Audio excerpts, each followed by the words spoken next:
হরে কৃষ্ণ। আজকে আমরা বাংলাদেশে সনাতনী লোকদের উপরে যে অত্যাচার, নির্যাতন, পাশবিক নির্যাতন চলছে তারই প্রতিবাদ এবং বিশেষ করে বাংলাদেশে যে পাশবিক নির্যাতনের হিন্দুরা যে জাগরণ ঘটেছে তারই যে প্রধান মুখপাত্র আমাদের চিন্ময় প্রভু, চিন্ময় কৃষ্ণ দাস, তাকে অন্যায়ভাবে যে গ্রেপ্তার করা হয়েছে তারই প্রতিবাদে আজকে সারা বিশ্বে এই প্রতিবাদ মিছিল চলছে।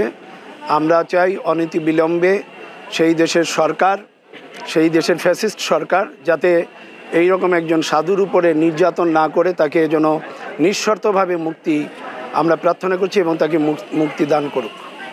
হরে কৃষ্ণ। সেই হিসেবে কি করছেন আপনারা আজকে? আমরা আজকে সেই উদ্দেশ্যে সারা বাংলাদেশ, সারা পৃথিবীর ন্যায় আমরা আজকে রানাঘাটে এই প্রতিবাদ মিছিলে সামিল হয়েছি এবং যারা সনাতনী হিন্দু ভাইয়েরা আছে তারা সকলে একত্রিত হয়ে এখানে দলমত নির্বিশেষে হিন্দু জাগরণের উদ্দেশ্যে, সনাতনের ঐক্যর জন্য, আমরা আমাদের নিজেদের অস্তিত্ব রক্ষার জন্য আজকে আমাদের এই প্রতিবাদ মিছিল।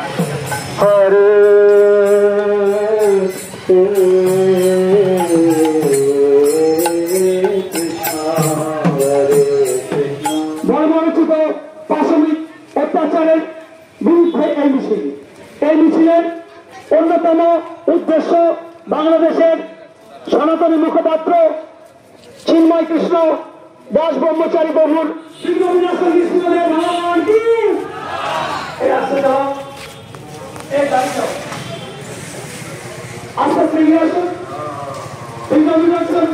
ভগবান কি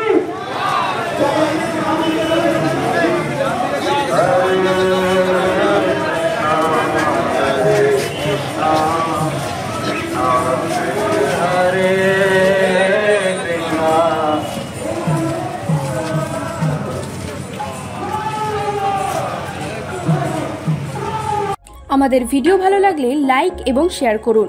কমেন্ট সেকশনে গিয়ে জানান আপনাদের মতামত।